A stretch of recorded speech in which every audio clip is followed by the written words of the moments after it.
Welcome to The Bottom Line on Brownfield. I'm Brownfield anchor reporter Megan Grebner. This series is brought to you by the National Cattlemen's Beef Association. We're continuing to look closer at ways for cattle producers to manage some risk and maximize their return on investment. Today, we're going to focus on genetics in a form of risk management. Joining me today, Charley Martinez with the University of Tennessee, Troy Rowan with the University of Tennessee, and Joe Lowe, an 8th generation cattle producer from Kentucky. Hello, gentlemen. How's it going? Thank you for taking some time to join me today. Joe, I'm really looking forward to your takeaways and some of the input you have as a producer joining us in these conversations, but also with your economics background. I think that's a really cool mix and provides some really interesting insight. And Charley and Troy, I can't wait to get into what you guys focus on as well. Charley's more the economics aspect of it, and Troy, we're going to talk more from the beef genetics angle. So really a great mix. To get started today, I think we first start, Charley, with you. How can we use and how can producers use genetics as a risk management tool? Well, Megan, first off, thanks for having me. It's whenever we start talking about this, and I say we in terms of extension, and we're always out in the field talking about producers, and that question gets often asked. I think from just a macro way of looking at it, or a really broad's eye view, is genetics and purchasing bulls and stuff of that nature is a really risky decision that a lot of producers end up having to participate in, and whether you're a buyer or seller in the bull market. But from a buying perspective, we know that when purchasing bulls, because it's such a risky decision, there's a complexity to it, where if you're buying for heifers or buying for cows, if you're buying between different breeds, and how to complement your breeding program, information for us is the best way to reduce risk. Information can help across the board. But the way information can be used is, one, by your eyes with phenotypic inspection, or information can come in forms of genetics, whether it's just something simple as a sire and a dam, or if you get more in depth, genetics and an EPD profile and stuff of that nature. And using that information can help you not only the next breeding season, but in the long run in terms of the makeup of your herd for the years to come. It's one of the hardest things. What I mean by risky is that it's hard to be in a marketplace buying young bulls that are unproven with any calf crop, and so there's a trade-off of knowing what you're buying versus what that bull's going to produce, and so that the genetic information is something that can really help you. And so I'll turn it over to Troy, because I think he can have a really good insight, or he gives really good insight in terms of the genetic aspect and how it can help reduce the risk. All right. Yeah, I think that Charley summed that up really nicely. But it's important to keep in mind, particularly, so we're all in the fescue belt down here, small average herd size. The bull purchase has such a big impact on the herd. It has a really big footprint. That bull's going to go out and oftentimes cover the entire cow herd, right? So the risk associated with making a wrong decision is really huge for these smaller cow-calf operations. And so, just like Charley said, we've got all sorts of genetic selection tools in the form of EPDs, or expected progeny differences. These allow us to drill down to our statistical estimate of what an animal's genetics are, right? So instead of selecting just on phenotype, we're able to focus that in a little bit more on the component of a trait maybe that an animal can pass down to their offspring, right? So it helps us avoid major train wrecks. So sometimes I know every operation has bought a calving ease bull that maybe wasn't actually a calving ease bull when he started having calves on first calf heifers. So it helps us avoid those train wrecks that come along with that limited information. We're a little bit more confident that a bull is what he is. But it also allows us to make genetic progress faster. We're making the correct bull buying decision more often. And again, that confidence allows us to accelerate the rate at which we're improving our herd if we're continually making the right decision. EPDs just allow us to do that a little bit more often than not. So they're really great tools at reducing risk. They're not perfect, but they're much better than flying completely blind, I think. Joe, when you look at this and started to think about this for your operation, what are some things that kind of rose to the top of the list? What made you want to look at this element as well to reduce risk on your operation, but also maybe maximize some profitability along the way? Well, first off, I wanted to address a couple of things Charlie and Troy said. They said information and reduce risk, but they never used the word genomic testing. So when we talk about reducing risk when it comes to the cow herd side, we won't touch an animal without a genomic test. I don't think we've sold a bull in nearly a decade that didn't have a genomic test associated with them as well. So that's the number one on the list. And we talked about small operators too, and that's the one thing Troy said. A lot of times they only run one bull, and they kind of need them to do it all. But the problem is those are the most expensive bulls. A bull that's calving geese, gives you the top maternal indexes and hangs the highest value carcasses. You got a $30,000 bull all of a sudden in some markets if you get them to do it all. So I think Troy said something to the effect, pick what you're deficient in the most in your cow herd and work on that. So if you're breeding heifers, instead of maybe concentrating on the highest value carcass possible, let's get an average carcass quality, but above average growth and calving geese. Those were a couple of things. But as far as talking about risk and the information behind them, I think about the investment we have here in Kentucky, the land base. If you own the land, you're $10,000 in per cow calf unit just to run a cow. You could probably add another 5 to 10,000 on top of that. By the time you have a truck, a trailer, you run a few hundred, you need a pretty good size working facility to handle that many. So when we look at an ROI on $15,000, and Charlie can probably tell better than I can what is considered a good profit on a cow calf operation, that's a very, very low return on investment. So we need to utilize genetics to minimize losses. And for me, that's getting these cows to show up every single year and get a marketable calf. And then everything else after that is kind of an add-on and we can work on down the road. But if they don't show up, they're not doing anything for us. I would have to assume, obviously, this is not make a decision one year and you're going to see it immediate. It's got to be a long-term investment and you've got to play the long game in this. Where do producers start? Because I would assume also there could be running the risk of information overload, or how do I digest all of this data?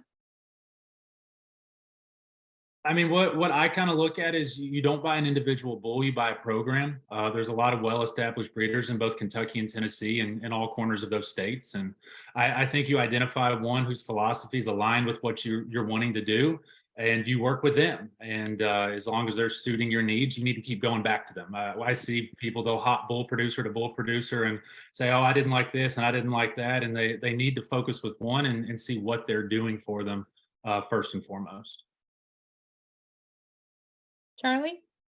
No, I think that's a good start there. And so with the way I think about it is when producers are starting and want to start using genetics as their risk management tool. I'm gonna steal a line from Troy. You got to start there and start with the catalog. If you're buying that program, look through that catalog, kind of come up with a game plan of what you're going to be searching for, rank those lists and trust what you're looking at.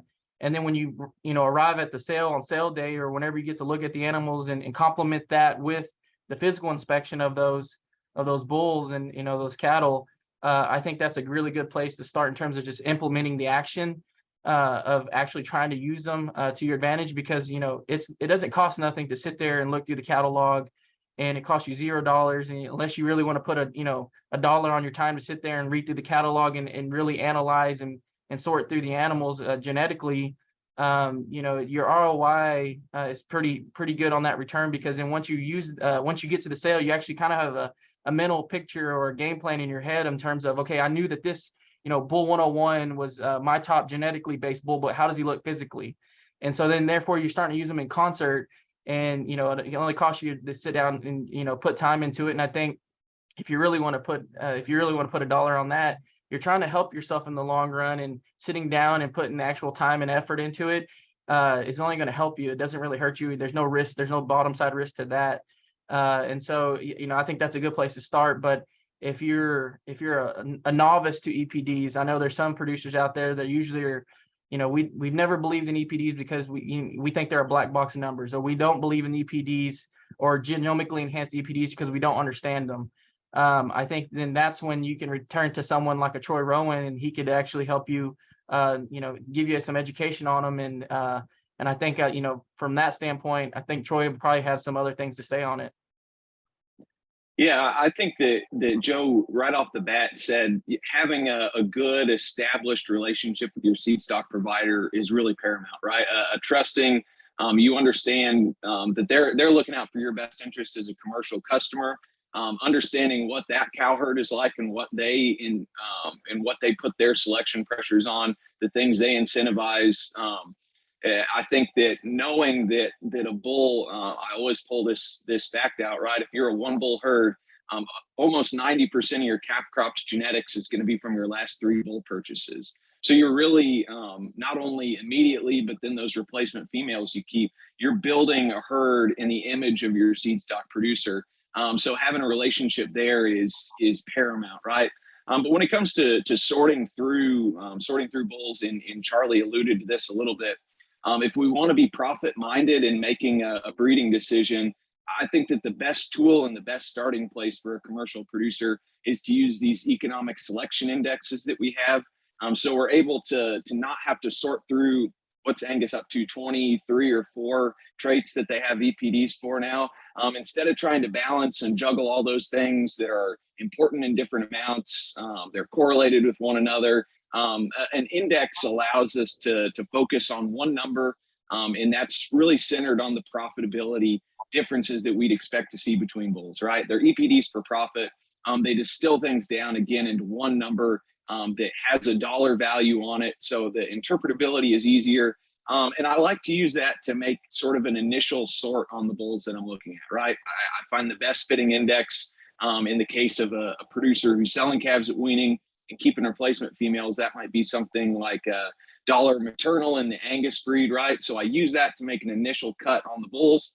But also there's a lot of different ways you can arrive at a big dollar M index, right? So then we start to maybe dig into some of the individual traits that make that up, the things that I need to push a little bit harder in my operation. So like Joe said, maybe I need a little bit more growth, a little bit of calving ease. I can utilize those individual EPDs after I've made that initial cut based on the overall profitability expectation for those indexes. And then like Charley said, we've done 80% of the work before sale day, right? So we're not making this big, risky, multi-generational decision as the bull walks through the ring, right? So again, doing your homework takes a lot of the guesswork out of here and reduces the risk even further if we can do most of that before we've even set foot on the ranch on sale day. How do we start in the evaluation of our own operations? Where do we need to prioritize where maybe we're lacking, or where we need to grow, where we need to benefit? Is it working with just a self-evaluation? Are you better served to work with an extension expert, a beef specialist, to kind of walk you through how do I make that first step into growing and, taking a big leap and focusing more on using this genomic information? Yeah, go ahead, Joe. No, you're fine, but I kind of think you start ground level with who's on the farm. You've got your vet, you've got your nutritionist, and if you've got fertility problems, your vet's going to sleeve those. He's going to tell you have fertility problems. That's a hole in the barrel you need to fill with your bull selection. He's going to probably do a pretty good job on any foot evaluations. If he's saying, hey, you're having some lame cows, there's a 5-year-old cow not moving good, we need to look at some foot EPDs. But I don't think it's a one-size-fit-all when it comes to genetics, nutrition, herd health, that type of thing. So where I would really look, I know that everybody's first answer is I need more weaning weight. And I tell producers, if you're not getting a 205-day weight over 500 pounds, genetics aren't your issue, nutrition's your issue. You might want to talk to a Tennessee forage expert before you talk to Troy on the genetic side, or you talk to the vet school about, hey, what's going on from a herd health standpoint. So who you're working with and who knows your, kind of like Troy talked about, the seed stock producer already should roughly at least know your genetics and know your cattle. Talk with someone knowing your cattle. Hey, where am I missing the mark? Because they're very happy to give that feedback, and they're more likely to give solicited feedback than unsolicited feedback if you're missing the mark somewhere. Yeah, I think the big piece there, whether it's from a genetics perspective, whether it's from a herd health, whether it's from a farm management, from the economic side of things. If you're not keeping records, it's really hard to identify shortcomings. It's really hard to identify trends. Maybe weaning weight's not where you want it to be, but if you look over the past 5 years, the trajectory is there, right? You're improving. So again, you can improve stuff that you're not out measuring. So even for a small commercial herd, I think that record keeping is paramount so that you can identify these weak points, and they're not all just perceived, right? So it sounds easy, but it's an investment of time, but I think it touches all aspects, not only of genetically improving our herd, but understanding what your costs are, I think can really shift the emphasis that you put on your bull purchases. I'd only echo that part, Troy. I think if you're not recording, I know there's a lot of people that record weights, birth weights and weaning weights, but then they do a poor job of recording costs per pound of gain and stuff of that nature. And so, you could have a forage issue and it's costing you a lot because you're going out with a sack of feed every day to put it out there. And if you could solve that issue at the forage base level before you go to the 50-pound bag of feed that you're putting out, you're actually helping yourself more. I think, this is, what we did back home was when we started getting into EPDs and, back home with our Simbrals, we just started submitting samples and, like Simmental Association has total herd enrollment, where you can actually submit all your DNA. And yeah, you might be able to do everything right on the farm level. But if you still have questions about your genetic potential, you could, do a quick snapshot and do a self-diagnosis in terms of where do I have performance issues within my herd. Maybe you've been keeping females that are genetically not superior against their younger contemporaries or the younger cows in your group. And so from that standpoint, I think, if you do how Joe said, think about what you're doing on the daily basis, but also if you put that in conjunction with the genetics of your animals, if you still don't know what they are, even though you probably should if you've been in the seesaw business, but maybe you're not so much on the commercial side. Figuring out that I think is another good thing to do, but keeping the records at the same time allows you to look at ROI, return on your assets. At the end of the day, cattle are nothing really more than assets. And so we're trying to do asset management. And so, if you think about as a portfolio on New York Stock Exchange, if you're constantly investing, you're watching the return on those assets. And if it's not a good return, then you get rid of that asset. It's the same thing with cattle. If they're not giving you a good return, then you need to do something about it, whether it's cull or figure out why. One thing Charlie mentioned I would caution people on when they start evaluating those actual weaning weights is remember the age of dam adjustment. Yep. They might be buying these new bulls and they have a 2 or 3 year old cow and they're saying, oh, she's just not performing. But I think it's like 50 pounds from a 3 year old cow to a mature cow. So use an Excel file, work with an extension agent and run some 205-day adjusted weights before you just say these young cows aren't getting it done. These old cows are better. That's how you get in trouble in a hurry. Talk to me about how the cattle industry, just in general, Charlie, has seen and how producers have benefited in terms of value in the long run from making these investments in genetics, whether they're getting better prices, they're able to get some premiums along the way. How has that changed how cattle producers have done business? So I think it was Megan or Joe at the very beginning talking about, this is a long run game. And so if we think about just simple game theory, the decision you make to, in your next breeding season impacts, as Troy mentioned, 2 generations away whenever you're buying another bull then. And so I think over time, people have been putting more emphasis on genetics as they've started to believe in them more. But I think when you really get to capture and really get to capitalize on genetics within your herd, is whenever you start seeing the quality of the animal that you're producing really ramp up or change because you know what you're using. You've eliminated an unknown variable in terms of just simply buying and breeding animals together. And so, to answer, what is the dollar amount on that? I think that's very hard to answer because it could be regional specific.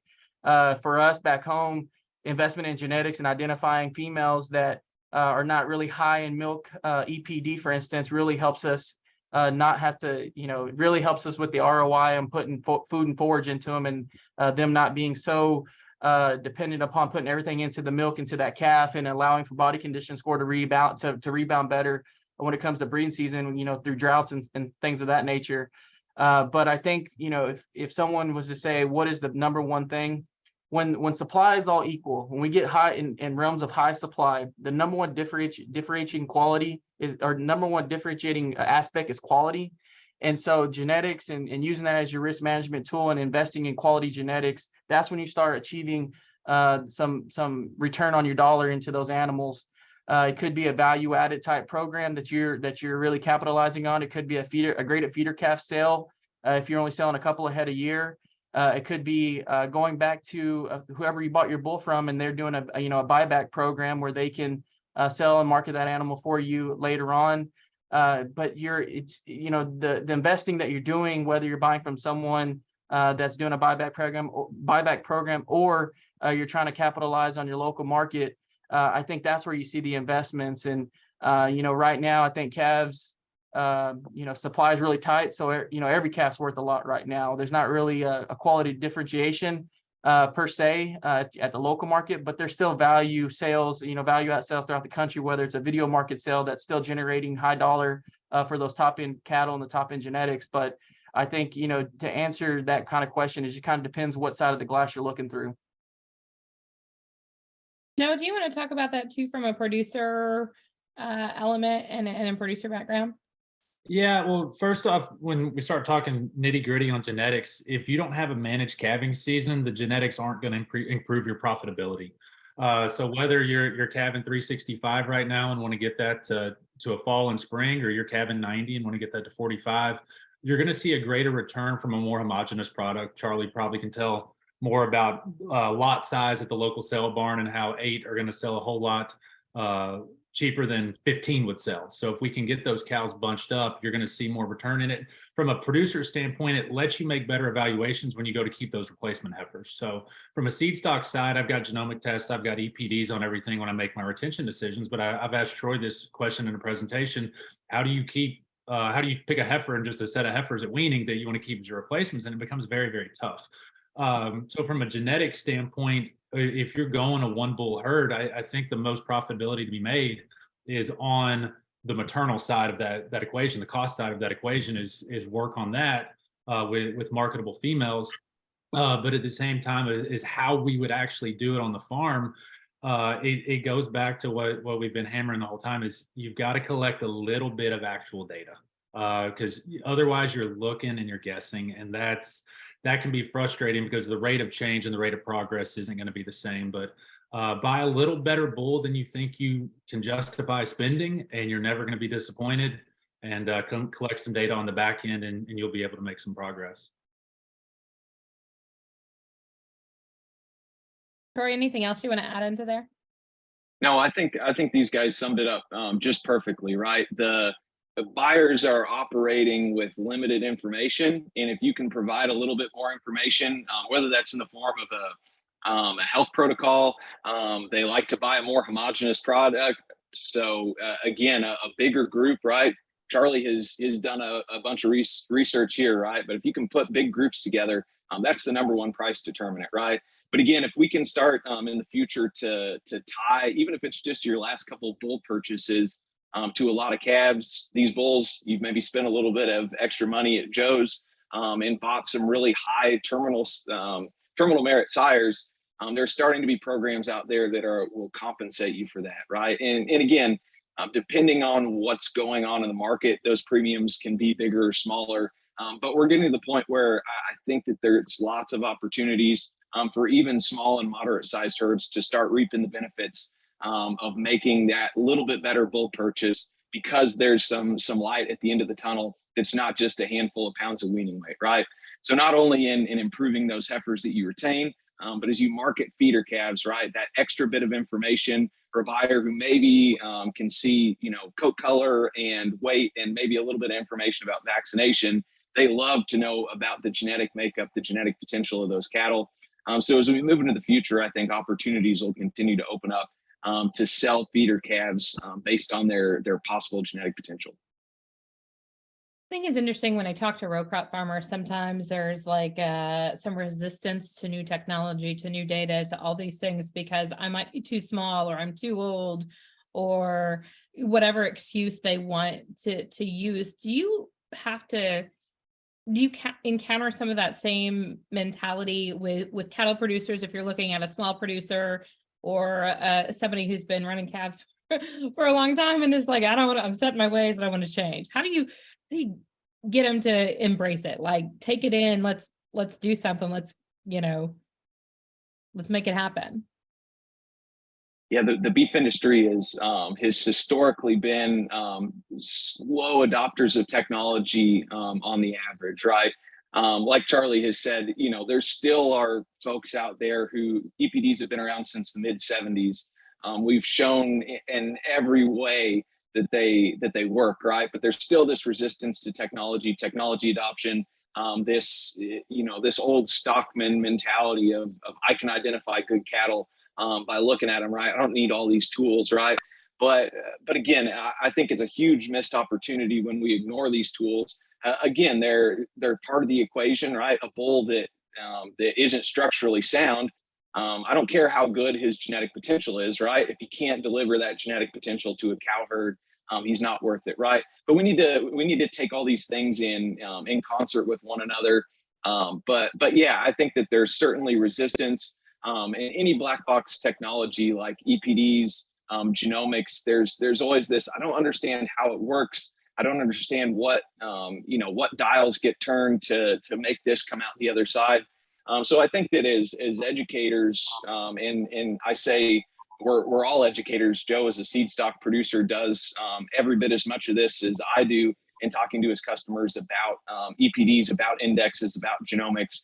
We've still got a ways to go, but I think that the best way to demonstrate it is just sort of the long-term genetic trends in the Angus Association, right? They post them. You can see an inflection point when genomics come on the scene, right? We're able to make genetic progress faster. These things work. But yeah, there's certainly, we're not 100% of the way there in the beef industry, like they are in maybe the dairy industry when it comes to using these genetic and genomic tools. I would, when you started asking that question, my mind started racing because, I think we've been doing studies here in surveys here in Tennessee and in Alabama the last 2 years. And when we asked a question in the survey, and in the survey is based upon people being able to estimate prices of bulls across different breeds. But inside the survey, inside the study that we've been doing, we asked the questions, when you're purchasing a bull, do you use physical characteristics to make your decision? High 90s of every, high 90% says, yes, we use physical appearance in our bull decision. We then ask them, do you use EPDs in your decision? We only get roughly 50% of people actually using EPDs in their bull buying decision. And then we ask them, do you use genomically enhanced EPDs in your bull buying decision? And we get, high 20s, low 30% response saying, yeah, they use that. And so I think we're still in a transition of adoption of using these technologies and this information and these genetics, the genetic information and markers to make our decision in bull buying. And I think some people think, I don't need it, I can trust my eye. Well, what you see on cell day or what you see in a video is only it's influenced by where it's being raised, but also the underlining genetics that make up that animal. And I have a brother, and me and my brother look nothing alike, but technically we're the same genetics. And so it's, the information, if we were to pull EPDs on, we could have more information for us, how to use or how to understand what I'm buying. And so I think, when you ask the question, do we have slow adoption? I think we have tremendously slow adoption to the information that we have provided to us. And I think, from an education standpoint, it provides job security for Rowan to be able to go out and talk to producers about EPDs and genomically enhanced EPDs. But I hope that we see more uses of it, because at the end of the day, it's there to help you and make a better informed decision. I was having a conversation with someone in the industry the other day, and they were talking about how when Angus went to single step, they were talking to somebody all bent out of shape because the EPDs shuffled up. And I think that lost some faith for some people. But I looked at EPDs like this. I said, you might have somebody that is anti-religion and just hates every bit of it. And they could have something that is an eye-opening experience and a come to God and see the light. But If you don't believe in EPDs, you're not going to wake up one day and all of a sudden see the value of EPDs and say, yeah, I've seen the light. So when Troy said the black box of EPDs and genomic, I was thinking that is a perfect term, because Troy went to a lot of school to understand how those are calculated and what they are. And I use them every single day, and 100% of my living's made off of those. And I couldn't begin to tell you the nuts and bolts of them. But what I'm able to do is I'm able to collect what I can see on the farm level and punch those into the EPDs and make good predictions. We just weaned our fall herd, and there was a calf. We pulled genomic data at birth, and at 2 months old, it said, "Man, this calf walks on water. He's looking pretty good." I think I showed him to Troy. I was like, "I don't know about this calf. I'm just not seeing it." And we weaned him off. He had 108 weaning ratio. His mother bred back first cycle, and it's like, I think he might be the real deal. And there's 4 months of looking at it, but I'm saying this isn't right. But if what the data is going to tell you is what they are. We've talked about physical evaluation on bulls, and we just need to see, are there problems? The genetics are what they are delivering, and are they structurally sound enough to transport that into the cow, and are those resulting calves structurally sound enough to make it to hanging on the rail? Those are the things we really need to worry about. And I see it, and I'm sure if you look at bull sale averages, this might be a research project for you all. There's a very strong correlation probably between number of data points collected over weaning weight, yearling weight, when we get into foot scores, hair shed, that type of thing, and the purchase price of bulls. So if anything, the most progressive and highest willing to pay commercial producers, they're valuing the data in their bull buying decision. So if you're saying, hey, how can I find more value? Maybe look at what some of those more progressive and more profitable guys are doing that can justify the $6,000, $7,000, $8,000 for a bull. And even when we look at an individual bull, these bigger guys, they still need the same number of bulls per cows anyway. So Troy talks about a 1 bull herd, and you might only have 30, but not many guys are turning out more than 1 bull on 30 cows. So the cost per calf isn't a whole lot different. It's just, how can we justify that? You made a comment there in terms of, the correlation of what you're seeing whenever you're selling animals. But so we've done some studies here at UT, through using different sources of data from different sales. And we do find that, if you're marketing these bulls and you're putting the time and effort into collecting data, and whether it's genomically enhanced or not, but just data in itself, and the more data you have, we do find that there is some statistical premium associated with those, with the sale of that bull. Now I say that to say there's a caveat to that. Not all EPDs signal or have significance. And so it always depends upon who you're marketing it to. And so, for the small herd, we do see that there's there is evidence that shows, weaning weight, birth weight, yearling weight, the foundational traits that a lot of people start off with have statistical evidence and have a premium with it. And so, Joe, I think that was a great point to bring up. If you're doing that homework, and it kind of goes back to Megan, your question earlier, that, the return on investment of putting these you're worrying about genetics and using them. When you come to sell day and you've been collecting data, there is, not only are you gaining more information for yourself, but you're also going to help yourself on sale day when you're marketing those bulls. And I think it just depends where you're marketing, but there is return. And so that was a great point, Joe. Thank you. You guys, Charley, you and Troy spoke at Cattlemen's College. You kind of have been having these conversations with producers. Where can producers maybe who aren't in your area or may not be familiar with this find articles, things to read? Maybe how do they see some of the research that you guys have been doing if maybe they're not seeing the light, as Joe said, and everything is changing? But like, if they're like, oh, okay, I want to know a little bit more, where can they find out more information? So we started doing these. So I started here at UT in January of 2020, and then Troy started a year after me. And so as soon as he started, we had already kind of started talking about and discussing about how can we start answering these questions to help producers. And so last year is when we started executing the surveys and the experiments and stuff that we've been running.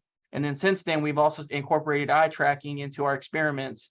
And so as research does, it takes a second to get it out. But here pretty soon, we actually had our first paper accepted a month ago, and it'll be coming out, and we'll be starting to put out some of that research in extension form, and then also, really starting to pump it out through social media And then I know Troy and I have some trips booked for later this year where we're going to be going to different states to talk about the stuff we've been doing. And so, you know, it's starting to come out now. And so the question is, where can we find it? In time, it's coming. That's all I could say. Well, and from a more basic perspective for producers who want to learn more about these selection tools, whether they be economic indexes, EPDs, genomics, there's a big coalition of extension specialists across the country who focus on beef cattle genetics. We're called eBeef. Just Google eBeef and you can find our webpage. It's hosted by the University of California at Davis, but tons of resources all the way from very, very basic trait inheritance all the way to the future of gene editing and livestock, but tons of fact sheets and resources there that I always love to point producers and extension agents to. Just a wealth of knowledge and lots of stepping off points. And the other thing I think for a commercial producer who's just starting to get into this, Joe said it at the very beginning, but a relationship with your seed stock provider. If they're one of these people that's out doing things in a progressive manner, they're collecting the data. They have a clear vision for what their cow herd is. They're awesome resources for commercial producers who are interested in this. And of course, your extension folks spread around the country. There's a handful of us that focus on beef cattle genetics, but your extension agents in your counties, tons that extension can do to help you out in any way, shape, or form along this path. So we're here to serve. Charley, Troy, Joe, thank you so much for your time today. Thank you for the information. I really hope that it provides some tools for producers and maybe opens the door and has them start asking some questions as well as how that they can better improve the return on investment for their operations. Thanks for having us, Megan. Thank you. Thank you all. I'm Megan Grebner with the Bottom Line on Brownfield, brought to you by the National Cattlemen's Beef Association. Have a great day.